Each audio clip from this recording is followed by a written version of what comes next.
Does money change a person? And if you said yes, does it change for better or for worse? My name is Bruna Ferreira, and today we continue with our series of videos about money mindset, money beliefs, some of which you may have never thought that you had and may be holding you back right now. A few days ago, I was talking to a person, I will call her Mary in this video. She works at a place where I go, and sometimes we chat. She's very nice, she treats me very well, she treats my child very well. And somehow the talk went to money and rich people. She said that if she had a lot of money, if she were rich, she would donate that money to help with some tragedies that have been happening in the last days. Big floods, people are out of their homes. And I said, yes, I agree with you, that's important. I donate, by the way. But I did mention that I would not donate everything that I had. Otherwise, I would be lacking motivation to make more money. I need this balance in my life where I get a good part of my money and I get to donate. And she said, well, I never thought about that. And suddenly, Mary said that money changed people. And since this is an issue with which I work, I did ask. I said, and how do you think that money changes people? How is that? And she said that some people were very nice, very good people, but when they had money, big amounts of it, that they became worse. And I was curious. I said, really? She said, yeah, take a look at Davi. And I must confess to you that I had no idea who Davi was. And she explained to me that he was a very famous person that won Big Brother and that he built a whole fame based on his love for his wife. And then all the viewers loved him for that. But when he really won the prize and now that he was rich, he said that he did not really know that girl. She was not really the love of his life. They were just getting to know each other. And then all the viewers were very sad with him and there was a change. The thing I want to bring your attention to is what I asked her. I said, do you think that when he was poor, he was really a good, loving, passionate person to that wife? Do you really think that he changed because of money? And she said, well, I never really thought of that. What do you mean? And I said, Mary, from my point of view, in general, when money appears to change a person, it actually is showing who that person really was all the time. Some people behave some way when they don't have a lot of money or power. You can understand money as power. Sometimes they are synonyms. Sometimes you can have power without money. Some people behave one way when they don't feel that they have power. But when they do feel, they show who they really are. And that may come as a disappointment for others. But you have to be very wise and understand if they really have changed or if they're showing things that you can see actually in the details that they already were. There is this famous saying, if you really want to know a person, give them power. And that is, make them think that they don't need the others. Then they'll show their real personality. And that's something that you can see in smaller things too. In the everyday life, how does a person treat whoever they don't consider that they need that person or whoever it is? It may be a company, it may be an animal. How do they treat dogs that don't belong to someone they need or they want to impress? How do they treat animals on the street or people on the street, homeless people? How do they treat the waiter of the restaurant when they are at a restaurant, being the customer? When they feel that they have a position that is felt as they were above that person. When I say above, I don't mean they are superior. I mean that in that relationship, they can feel that the waiter needs them more than they need the waiter. If so, how do they treat that person? If there is someone cleaning the building, cleaning their house, how do they treat that person? If they have employees, how do they treat the employees? Are they honest when they make the payments, even if the employees are ignorant in some matters and they don't know that they could receive something or they are entitled to something? Does that boss behave in an honest way or not? They may not be a rich boss, but in that context, they have more power. Or inside a family, as a husband, as a father, as a mother, how do they behave? And of course, everybody has their days in which they're angry, in which everything seems to be wrong, and they end up blowing their minds and being rude. But even so, how do they feel? How do they behave? Do they say, I'm sorry? Are they honest when they say, I'm sorry? Do they try to be better? And from these little thoughts, you can go to the richest people that you know. If they treat others in a way that you consider that is bad, is there a time when they were not so rich? How did they treat others back then? You will probably see that they already were not the most polite, the most patient. They might have endured something that their real selves would not. And then they show that real self now that they're rich. On the other hand, yes, there are rich people. There are perfectly nice, loving, respectful, admirable. And I'm sure you have seen quite a lot of them. I'm sure you are inspired about quite some of them. I was talking to Mary and I said, I like Gisele Bündchen so much. She is the Uber model. From what I know, she's a billionaire. And she's even so simple in the way that she dresses in the everyday life. She didn't even have to be. She could dress however she wanted. She treats everyone so well, with care, with a smile. She's always in a great humor. Of course, no one's always, but general as you see her, she's so nice. There is this singer from Brazil, her name is Sandy.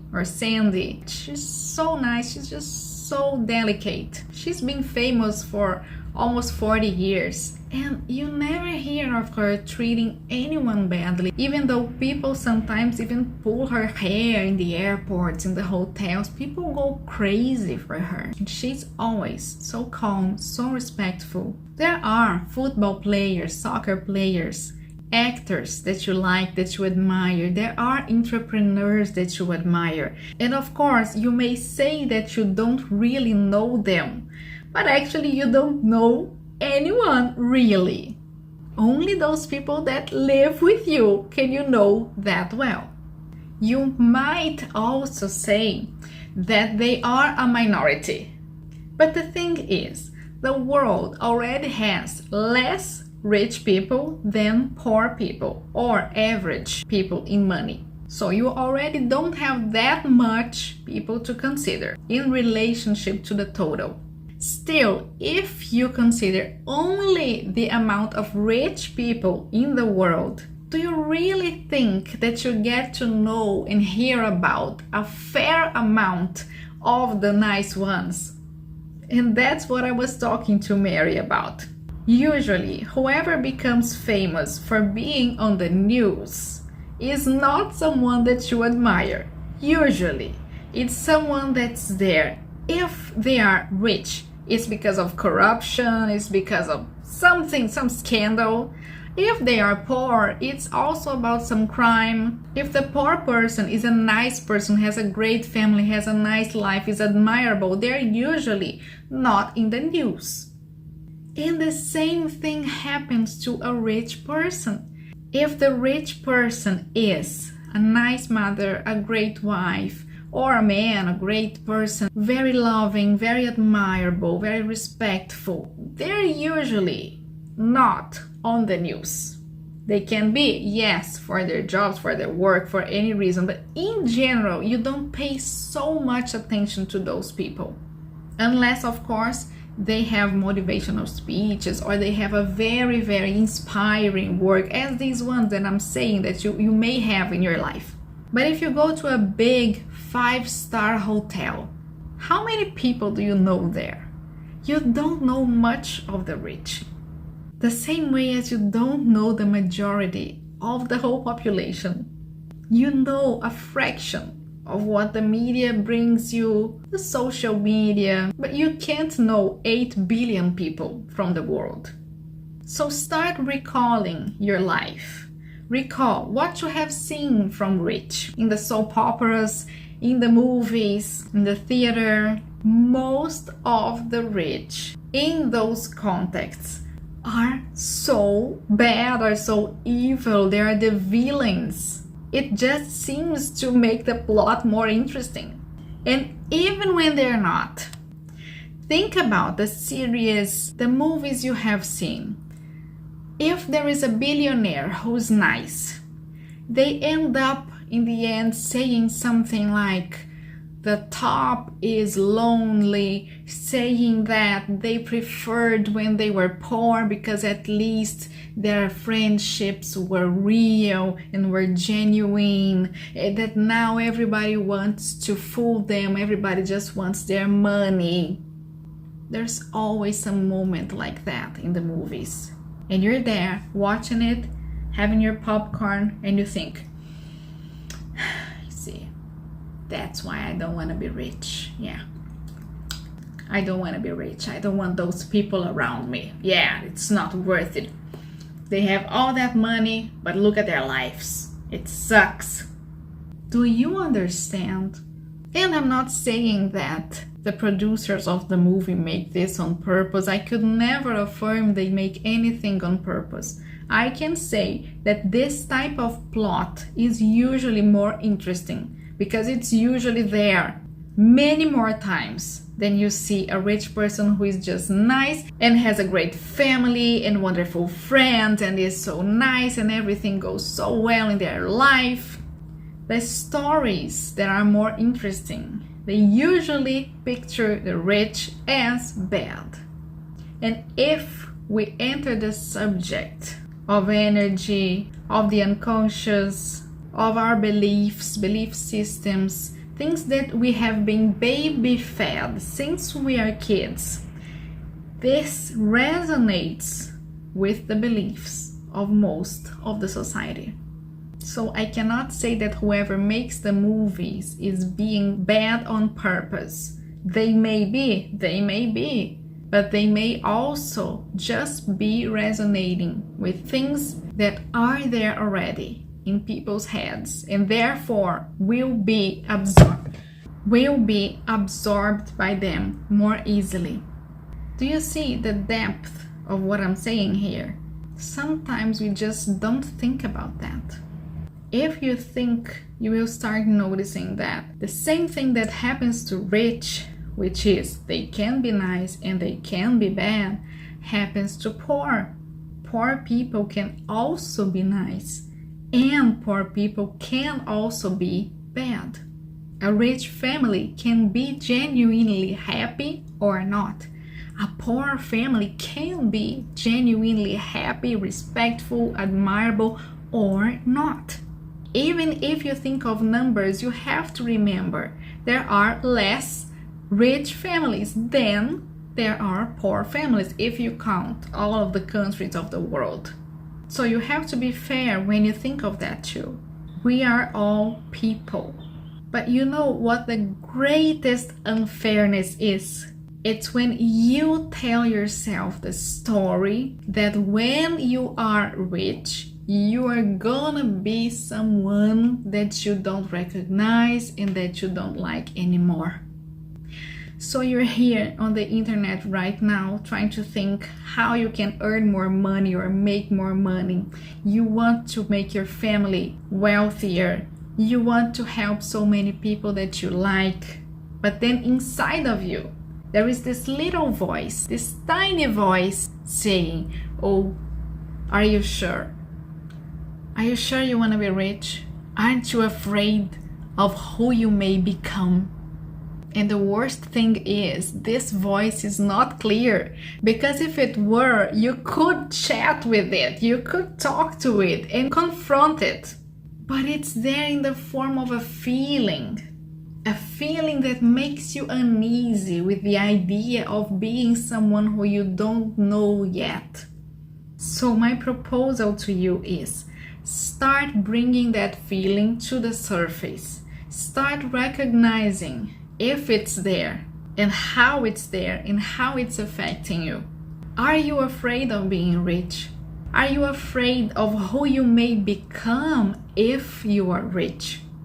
And of course, maybe you just don't care about being rich, but if you are in this video, if you are watching me now, chances are that you do want to be wealthier. So that's why I bring this question. Is there something inside you that contradicts that will to have more money? Now, if there is, I invite you to really look at that and say, it's gonna be still me. I don't have to be afraid of myself for the simple fact that I am myself. I am not controlled by some self that I don't know. I am the self. So if I ever had this perception that some people changed when they had money, I can look at this again and I can think, they are still themselves. Did they really change, or are they just showing who they were all along? This way I can be honest to myself too and admit to myself that I have been afraid of that and look deeper and have the courage to say, I decide that I control myself. I don't need these fears in the form of feelings because I'm afraid of even thinking about that. I can look at that. I can look into the mirror and say, I trust myself because I am myself. And this is so powerful. I was talking to Mary lightly, in a light way. It was something nice to talk about. And she said, Bruna, I had never thought about that. About the simple fact that it is me. So why would I think that I would change if I were rich, if I would still be me? Why would I be afraid of something that is inside of me as if it were somebody unknown? It is only unknown as long as I treat it as so. As long as I feel that I have the darkness inside myself the same way as I have the light, and I'm afraid of looking into that darkness. When I do that, I hold myself back and I also don't see the light. Because I could do so much with that riches. For myself, for my family, for people that I don't even know, for whoever I chose to help, in a balanced way, in a way that made me happy and made others happy. I could bring my light to the surface in a way that I never even imagined could be possible. But I have to be able to look inside myself, accept the darkness, decide what I want to do with that darkness, because it exists in everyone. And decide if I want it to be bigger than the light or not. So it's not being afraid of the darkness. It's understanding that it is me and that I am free to choose. This was a nice talk that we had. It lasted less than this video, but I think I went into a little bit more depth here with you. Mary was really baffled. If you also had never thought about this, at least from these angles that I brought here, tell me in the comments. Tell me if you'd like to see more videos about money, money mindset, money beliefs and definitions that may be holding you back and that you can, yes, change for good. Subscribe to the channel to see what's coming next, and I'll see you in the next video.